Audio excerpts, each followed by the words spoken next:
For those of you who don't know me, I'm Allison Morris. I'm the children's book buyer here at Wellesley Booksmith. And it is our great pleasure this evening to be hosting Gareth Hines, graphic novelist. And for those of you who don't know me personally, Gareth is actually my husband. So it is my personal great pleasure to be welcoming my husband to our store to do a presentation for all of you about his graphic novels.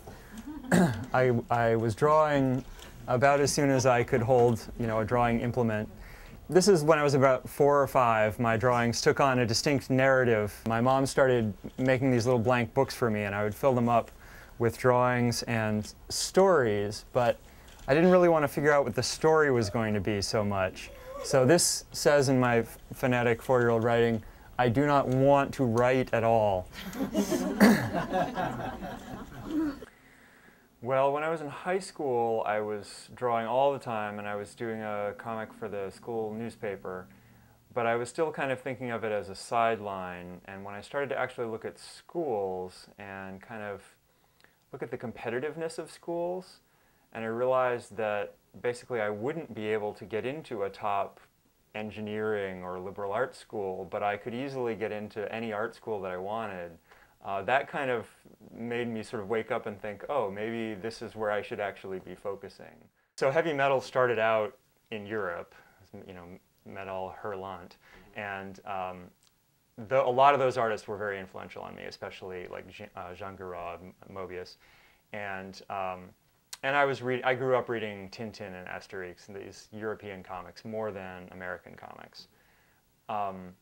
So that's definitely part of my sensibility, and in particular, I feel like the Europeans, the stories aren't always more sophisticated, but the art usually is much more just sort of fully realized. There isn't this kind of mentality that you have to work in a technique that is fast and that is friendly to cheap reproduction, which sort of became almost like an assumption that every American comic artist made, was that you have to work in pencil, ink, work with a brush or a flexible pen, and then flat color, and of course more recently computer color, slick computer color. Whereas a lot of the Europeans were working with traditional materials and doing something that was a lot more like real painting, and that always interested me more. I was thinking in terms of freelance illustration, and we had a lot of instructors who were telling us that it's pretty competitive, and you have to spend 30% of your time sort of marketing and coming up with inventive ways to approach art directors and that sort of thing.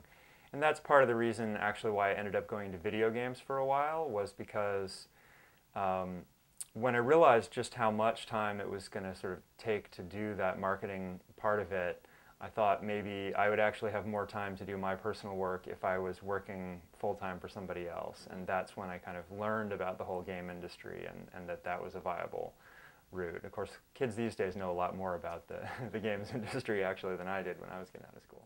There was a fellow named Bill Sienkiewicz who kind of pioneered this technique of sort of mixed media illustration in comics and was very experimental. And I really latched onto that particular aspect of his approach. And when I was in art school, I was always, I kind of wanted to try everything. And people would be telling me, well, if you want to do freelance, you're going to have to settle down and have one style that art directors can recognize and can know you for. And I sort of understood the wisdom of that, but I never could quite do it. I could never quite get myself just into one groove. I always wanted to try, I'd see like something in a gallery and I'd be like, wow, wouldn't it be cool if I did some illustrations that had that kind of flavor to them. And so when I started to think in terms of books,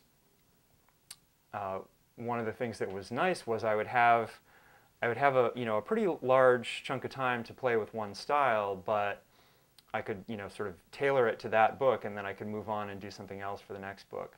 And in some of my books, like King Lear, I actually allowed myself to get a little more experimental within the book and do different pages and different styles.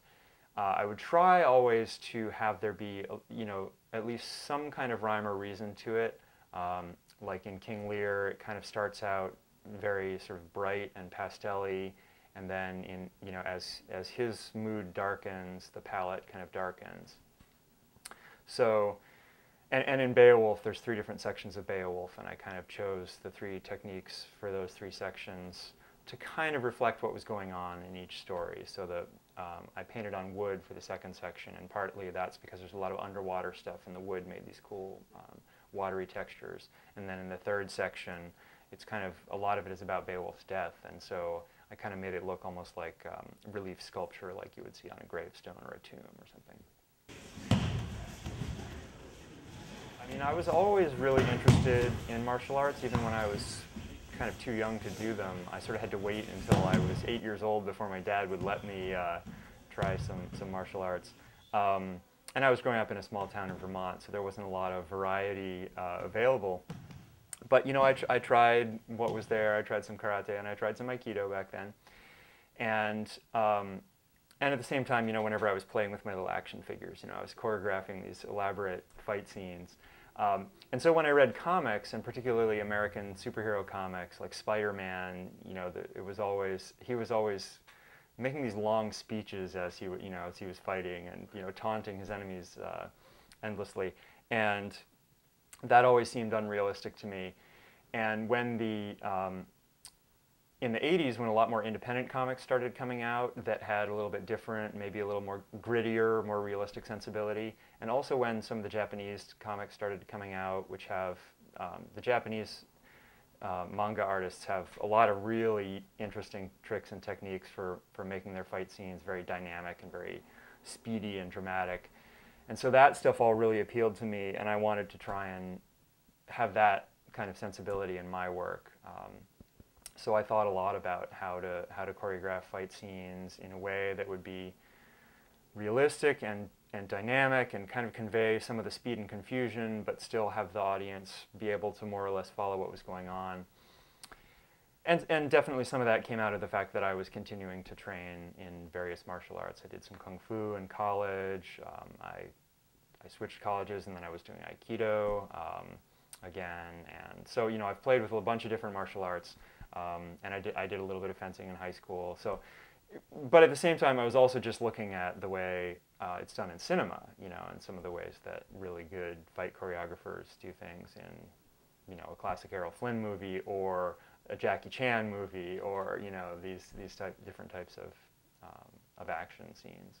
So actually, I started King Lear, and I actually took a break to do Merchant of Venice in the middle of the process of doing King Lear. And what I was thinking about was, in terms of compressing Shakespeare's text, what I found with King Lear was that I could only subtract so much of it before the meter got all messed up and it just started to feel too choppy. So what I realized is that, well, if I'm going to ever do, say, a Shakespeare graphic novel that's shorter than 120 pages, which is what King Lear is, then I'm going to need to be prepared to rewrite some of the language.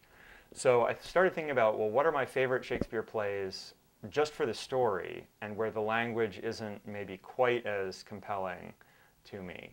And Merchant kind of immediately sprung to mind because I love the imagery and the symbolism and the themes in Merchant, but there's some really great speeches towards the end, but a lot of the kind of exposition and dialogue that happens up to that point it's just not quite as exquisite as in, you know, Lear or Romeo and Juliet or Hamlet or something. So I thought that would be good. You know, I could tinker around with the language and people wouldn't get quite as upset, and I wouldn't feel quite as weird about it. And then I could just really focus on the story. And I wasn't really thinking in terms of, well, does this have enough action? Because it does have a lot of drama, and that's more what I'm concerned with. Even though I do love to draw action scenes, I just want the story to have a strong dramatic component. I decided to draw from life using real models and real locations because I really love drawing from life, and when I'm drawing a book that's more from my imagination, it just feels like harder work.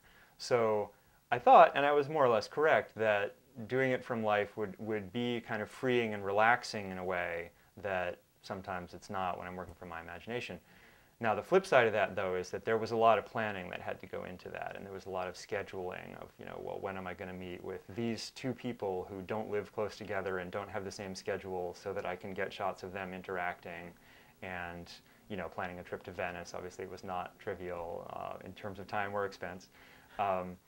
So so I felt like, well, maybe, probably there's a happy medium somewhere. And so, for example, in the Odyssey, I got a lot of my friends to sort of volunteer to be in it, but I didn't draw them from life. I just took some photos of their face making different expressions, and then I kind of based characters on them. And then I had one friend who, for some of the crowd scenes, I would pose him in a bunch of different poses just to help make those crowd scenes a little bit less tedious and laborious. But not try to actually say, okay, everything is from life, which I said from Merchant, which sort of when you take it to that extreme, you incur a bunch of extra work that maybe doesn't need to. I actually was not exposed to the original Classics Illustrated until much later, but in the 80s, I think it was First Comics or maybe Eclipse, they basically licensed the trademark for Classics Illustrated, and they did a series of maybe 10 or 15 books that were a little bit better produced than the original Classics Illustrated and used more like better known artists. And most of those I thought were still pretty bad because they were still too short. I mean, they were 48 pages, and there's only so much you can do with some of these stories in that space. But there were a couple of good ones, and in particular I was impressed by Moby Dick, which is again Bill Sienkiewicz, and that sort of multimedia approach. And because Moby Dick is, I mean, it's such a long book, but it's actually a very simple story. So they were able to compress that down to 48 pages pretty well. So there were a few good examples that inspired me from that. And then, it's very entertaining to me to look at now the old Classics Illustrated because they're so pulpy and they're so kind of, commercial and not artistic the way I want them to be. But sometimes they have some really clever things in them. Like, I'll be like, oh, wow, that was a really cool solution to this problem of, truncating this whole section or whatever. So it still is interesting to me to look at that stuff. So I do a lot of research. These are actual Greek vases that I've been looking at. And sometimes that translates directly. Like most of these are actual vases. So I'm actually just drawing from this as reference. Other times it's less literal, like I did a lot of costume reference for the Odyssey, and when you're going back that far, I mean, it's basically prehistory. Really all we have is Homer to know what was there, and a few archaeological finds, but those are mostly things like vases. We don't have real costumes. We don't have anything preserved that's cloth or that's wood. So kind of figuring out what archaeologists think at the moment, what their best guess is, and then thinking about, well, is that going to work for what I'm doing? Do I want to do something that's a little more fantastic? Do I want to do something, in the case of the Odyssey, it's a fairly fantastic story, so I didn't feel like I had to be totally historically accurate. But what I wanted to do was kind of have Odysseus' travels, which he is narrating, have that stuff all be really more fantastic, and then have the stuff that happens on the island of Ithaca in his kingdom be a little more realistic and a little more historical. So trying to figure out, what did the buildings look like? How should I design his palace and all that stuff. So I do a lot of research, and I have a notebook. I have printouts that are like this much, and then I have this whole digital notebook that even has more than that. And that all informs what I'm doing, and I think it's important for the most part to do that. But it's also possible to just say, well, I'm just doing something that's imaginative. And for example, in King Lear, I did some research, but I wasn't trying to be particularly historical. And so I would just look for cool costume ideas, and they didn't have to be historically accurate. So it's kind of it's really just an artist's choice, kind of how obsessive they want to be about realism or how much they want to just shrug it off. Realism definitely lends a certain ability to kind of immerse yourself in the world, a certain makes the story in some ways more convincing, but it doesn't necessarily make the story more fun or make the characters more appealing or any of that. So so I definitely don't think every book has to be completely researched, but in general it's safer to err on the side of everything, and then you can throw away parts of it. So yeah, back in '97 when I published my first graphic novel, it was only being sold in comic stores, and that was a struggle because most comic stores only carry books that are published by one of the big comic publishers, DC, Marvel, Image. So, and bookstores wouldn't wouldn't touch graphic novels for the most part unless it was something that had already, like Maus, had already won a Pulitzer Prize. They would carry that, you know. But now, everybody is excited about graphic novels. You know, teachers are excited about it because all the teenagers are reading them, and bookstores are much more excited about them because we have a lot more sort of serious books that are winning prizes, and it's more clear to people that it's a medium in which you can create really artistic work, as opposed to just being you know, kind of pop culture backwater, really, which is what it was viewed as for a long time. You know, it's the magazine rack, and now they're seen as books, and people understand that. And the term graphic novel probably helped with that too. Text